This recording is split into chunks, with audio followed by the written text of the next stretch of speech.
Mantis was a live-action television show created by Sam Raimi in the fall of 1994. It only lasted one season.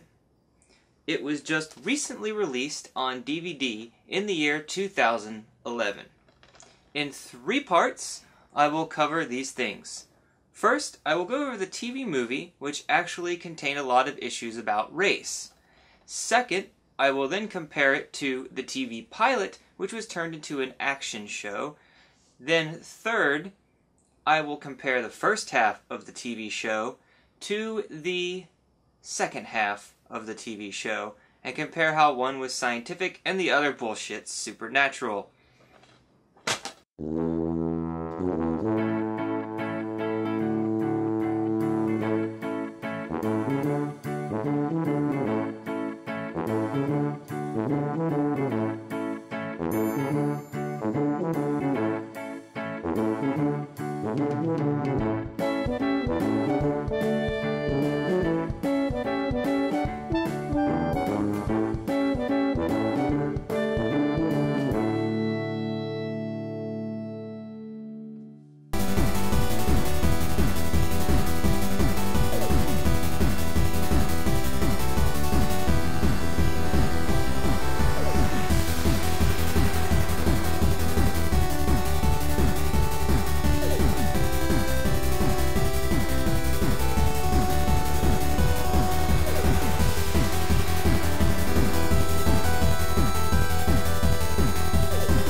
JP?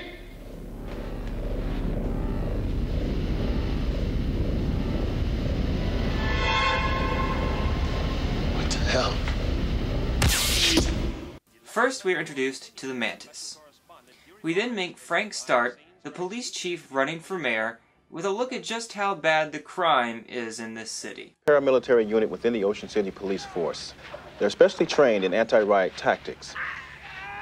Their powers of enforcement are unusually, some would say, disturbingly broad, and they answer directly to one man, OCPD chief and mayoral candidate Frank Stark. Take Lincoln Heights, a hotbed of gang activity, devastated in the '91 riots. That neighborhood is bleeding, Mr. Barnes. I'm not going to ignore violent crime simply because its primary victims are black. My opponent has tried to initiate a dialogue with the gangs. Well, talk is cheap. I believe in action. As mayor, I'll be prepared to fight back by any means necessary. The news reporter, Yuri Barnes, is one of the main characters too. What is interesting is his racist banter, as well as their racial analysis of Barnes' ideology. Not something I was used to seeing covered in a TV show. We are then introduced to the main character, Amy, a mortician with the OCPD. And her introduction clearly defines the themes of this entire TV movie. It's the young guy in 15B, Nathaniel Holly. The finding says accidental overdose. Mm-hmm, that's right. Well, I don't think so, Smitty. If you look closely, there's extensive head trauma. You see that with junkies. They shoot up in an alleyway, bang their head on the way down. No, Smitty. He was still alive. The head wound wouldn't bleed like that.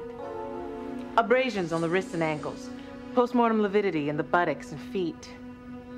I think he died sitting up. I think he was tied to a chair. What the hell are you talking about? Please, Smitty, listen to me. The fact that he's young and black doesn't make him a junkie. Nathaniel Holly was murdered. Amy, have a look. This is all the stuff that we took off of that kid. Now, do you know what that means? The 10Ks? He's a gangbanger. I don't see what that has to do with... Amy, what we've got here is another dead homeboy. Maybe he did himself, maybe it was one of his pals. Not worth the department's time either way. That's not our decision to make. Amy, if he wasn't in here, he'd be out on the street killing somebody else. Now forget about it. Smitty, your finding wasn't only wrong, it's negligent. Then file a report. I've been in this office 35 years. I don't need some affirmative action hire telling me my job. Yeah, racism is going to be addressed in this show. Oh, hey, come on, Amy. Look, I'm sorry about the dinner thing. Hey, Amy, I told you I had a network interview.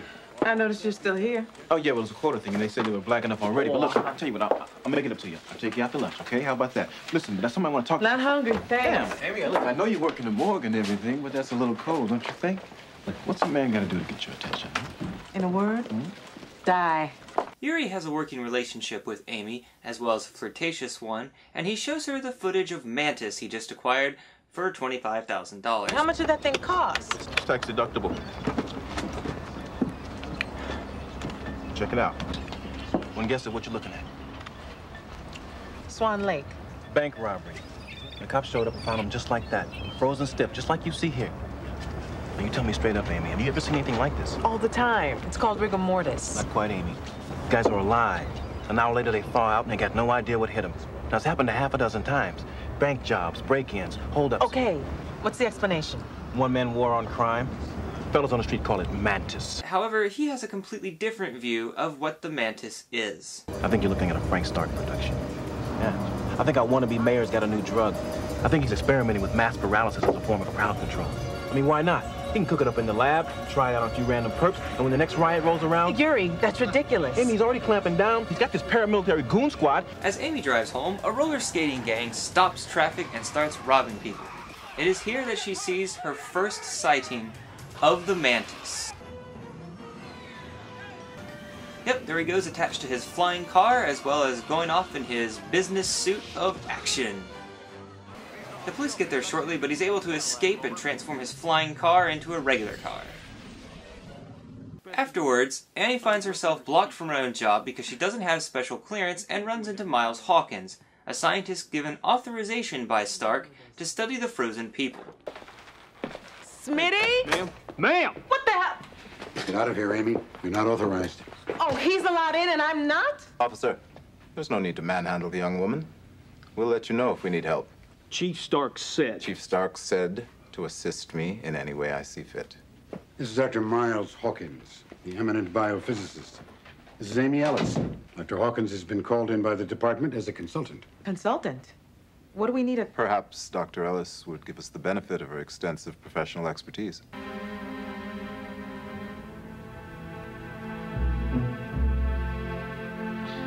I don't know. I've never seen anything like this. Maybe you need a consultant. I don't know if he's flirting or just being a jerk. He also seems to be set up as a possible villain. Blood sample's inconclusive. Chemical's already wearing off. It would be extremely useful if you could find me a fresh one. A fresh one? Dr. Hawkins, these are not specimens. They're human beings. That's enough, Amy.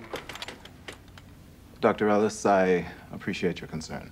But if we had sent these patients to a hospital, the hospital would have called me in as well.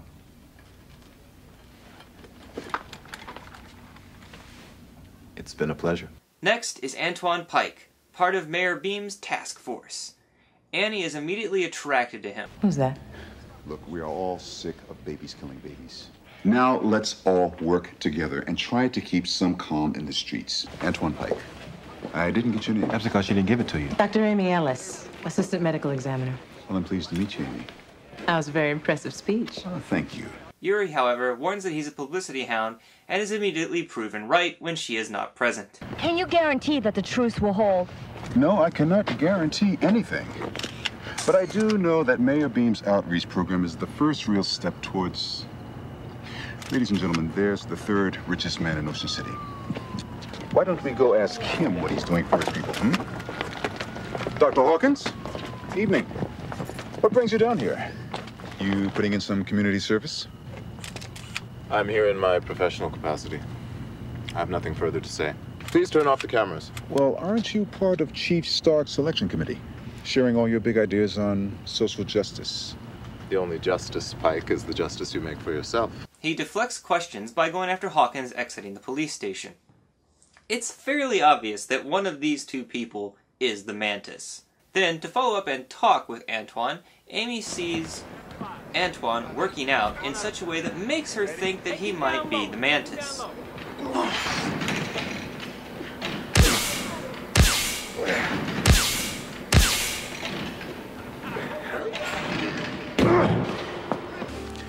He's 10K. Kevin's a dragon. Gangbangers, Amy. And we got them working side by side, helping to build the city back up. I guess the truce is for real. Oh, yeah, you got that right. Fine. Thank you, bro. They help us paint, this place becomes theirs.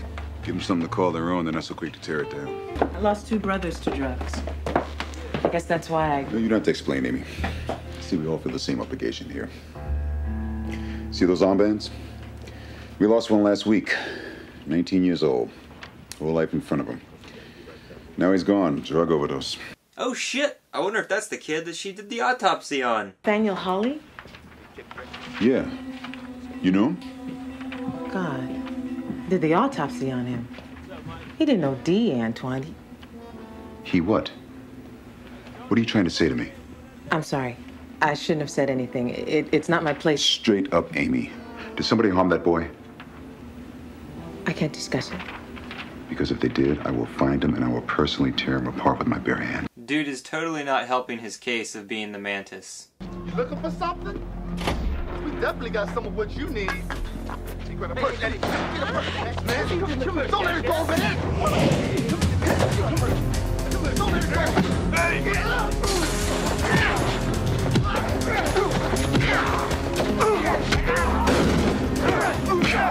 Okay, this is definitely not deflecting her suspicions that he is the Mantis. I think I know who he is. It's gotta be someone who knows how the city works. A man with access. Someone with a lot of money. And a man in great physical condition. Well, are you going to share it with the rest of the class? It's Antwon Pike. Now we learn about Miles Hawkins, whose medical condition is regressing. His physical therapist has developed a crush on him, but he refuses to get close. Can I help you? Was that Duke Ellington on the... Thelonious Monk. Though I do admire Ellington. He wrote one of my favorite songs. Which one is that? Don't get around much anymore. I don't think he's very bitter at all. Chief Stark wants that drug. I think he plans to use it for crowd control, specifically targeting black neighborhoods. I work for myself. If Frank Stark's agenda coincides with mine, that suits me fine. Hawkins, however, does not exactly say something to make him think he is not a villain. Fascinating young woman. See if you can find out where she lives. Then she finds something startling. That's him. That's Hawkins. Yeah, the freeways were blocked. He was trying to get home on the side streets. That's when he saw the kid.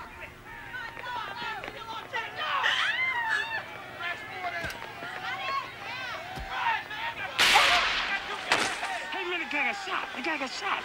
Somebody help me. Somebody help me. He claimed he was shot by a cop, and he filed a wrongful injury suit against the city for $10 million. Dr. Hawkins, can we have a word, please? Dr. Hawkins, do you plan to appeal the verdict? No, I've decided that my time is best spent in other pursuits. One more, sir. Has this experience changed your well-known conservative views?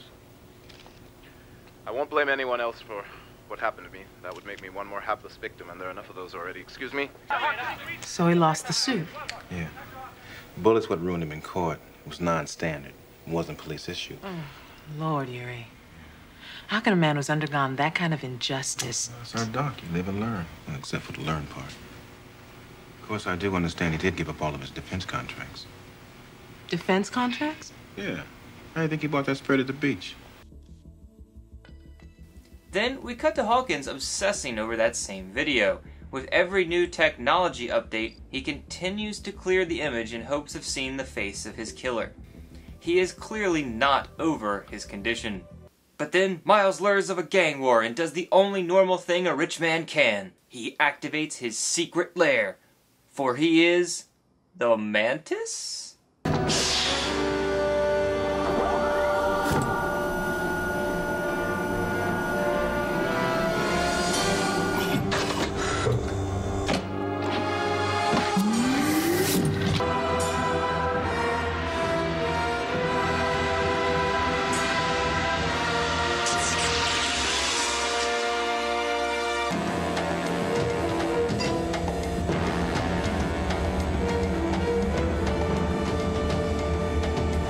Now, the Mantis reveal was not unexpected for me because I actually grew up watching the TV show, even though I never caught this pilot. However, there are lots of clues that made you think that Hawkins was actually the villain and Antwon was actually the Mantis. Despite the truce between the 10Ks and the Dragons, there is an attack that has happened on some of the Dragon gang. Mantis immediately attacks them and chases them in his business suit, superhero outfit. However, he takes a giant blow from behind that damages most of his system. It is only with the help of his aides that he is able to escape. Now, I didn't actually mention these aides before. They're actually 2 interns that he knows from Africa that are helping him. I don't think they ever state what country they're from, but they really don't have any plot relevance in this show. However, they do help him with one thing.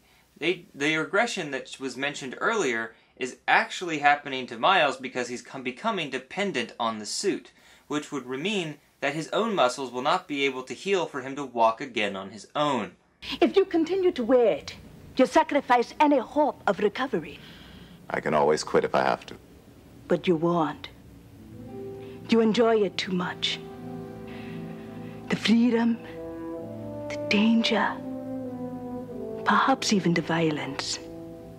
You're becoming addicted. This is actually a really good motivator that could become a central theme of a TV show.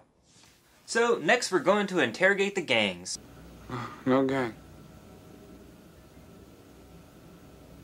Then why did you stage the drive-by? They gave us guns and $200 apiece. Oh snap, they were hired to make the gangs go to war. Like we buried Nathaniel?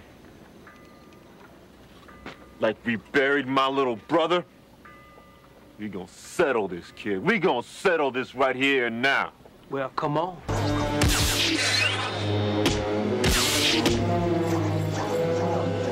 What's the purpose of this truce? The election.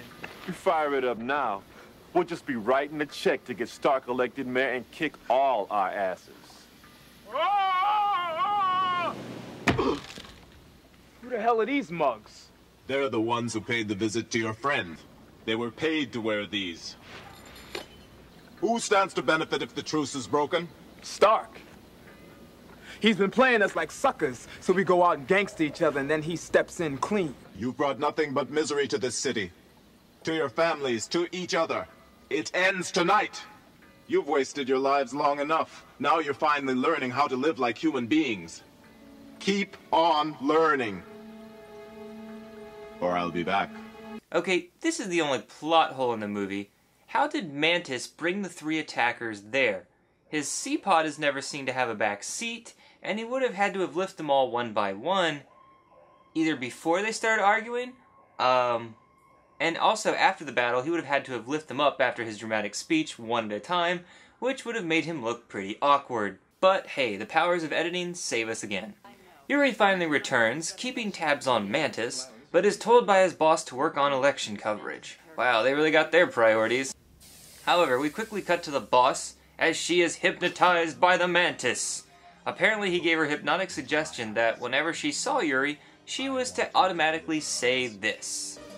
Barnes, this is Mantis speaking. The Ocean City gangs are being set up. Frank Stark is trying to shatter the truce. The political ramifications are enormous. You must get this message to your viewing public. Frank Stark. Well, where is it? What? The intro, damn it. Antwon, however, is confronted by one of his co-workers because he found some money in a drawer. However, he's not going to listen, so bang! At the same time, Annie arrives. Yeah, this is going to lead to some awkward situational comedy, isn't it? So he's trying to hide a body at the same time that she finds the money inside one of the drawers. And she finds, get this, the same drug that killed Nathaniel inside the money bag. However, he checks the money bag to find that the drug is missing and...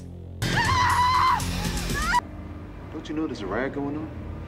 As a matter of fact, in 20 minutes, Frank Stark begins his law and order tip. In 25 minutes, one of my men tries to pop him. The cops open fire. Crowd gets ugly. Boom! And when Tuesday rolls around... Provoking a riot to swing the election. Life's a compromise. For Frank Stark! Look! He runs uptown, I run downtown. That's the deal. And the truce is only the start. Gangs get organized. In 5 years, they'll own inner city, and I am just the man to put the lid on it. Every racket, every scam, Frank and I will be collecting. Then he takes her to the roof, and...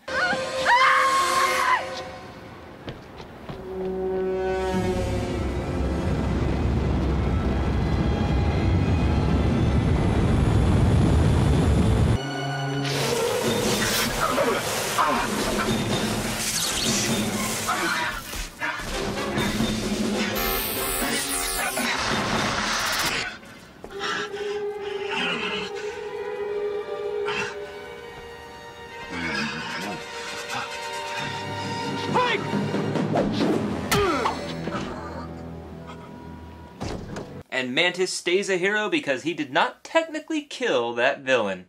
I didn't show you any of the jokes, but before we get to the big finale, there are actually quite a few jokes about race in here, and this show can be funny on occasion with the interactions between the characters, and the same goes for the TV show in the future. And as you can see, the speaker's podium is outfitted with a shield of bulletproof glass. That really won't help if the killer attacks you from the side. What if it's true? What if Stark is the one that's trying to rile up the gangs? Who knows what he'll try? I should have gone on the air. Should have gone on the air with that message. Get real, Yuri. Lila McEwen has a psychotic episode, and you're gonna put it on the air. It'll cost you your career, man. And the hell with my career.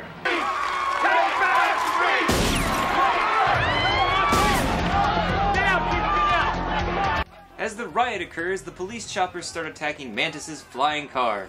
The rioting escalates into beatings and thefts. Then, Mantis leads one of the choppers into a chase around a building, and then... Mayday!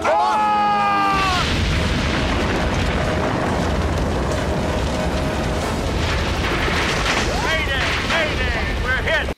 Oh, God. Mantis is a hero! Yay! Look into my eyes. I want you to tell the people of Ocean City how you tried to deceive them.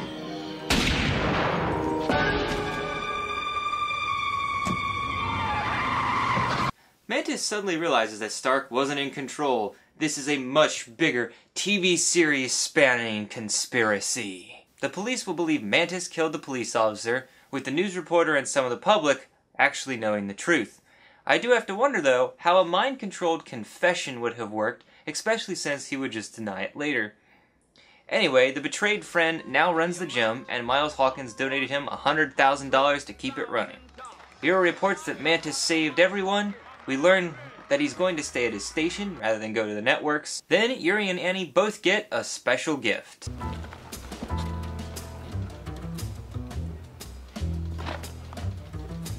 Just dial M.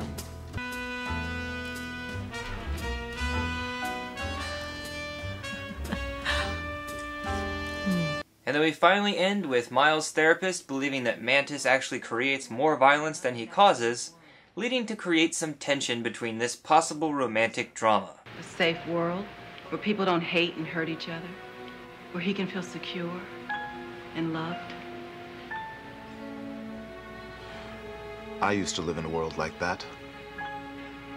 There was only one problem with it. What's that? It didn't exist. Well, it seems all the character and plot pieces are set for the TV series to begin. Unfortunately, that never happened. The TV pilot is well put together, and it is not afraid to talk about and show some subjects of race, which for me, I didn't really see a lot of in TV shows targeted toward teenagers, because that's what this series would eventually become. This movie was very good at helping you know who the characters were without losing focus on either of them.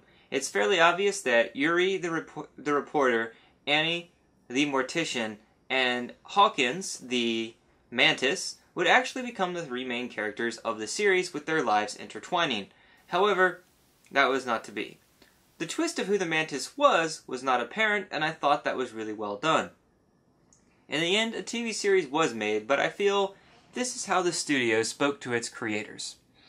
This is a good show. I like the superhero stuff, but please remove all that racism stuff, and because a lot of viewers aren't going to want to like that stuff, and it's going to make them feel uncomfortable. And also, there's no white characters in this show. I mean, how's anyone supposed to relate to it? And so, the Mantis TV series was born! This is a new universe where the movie never happened, and we get a completely new beginning for the Mantis.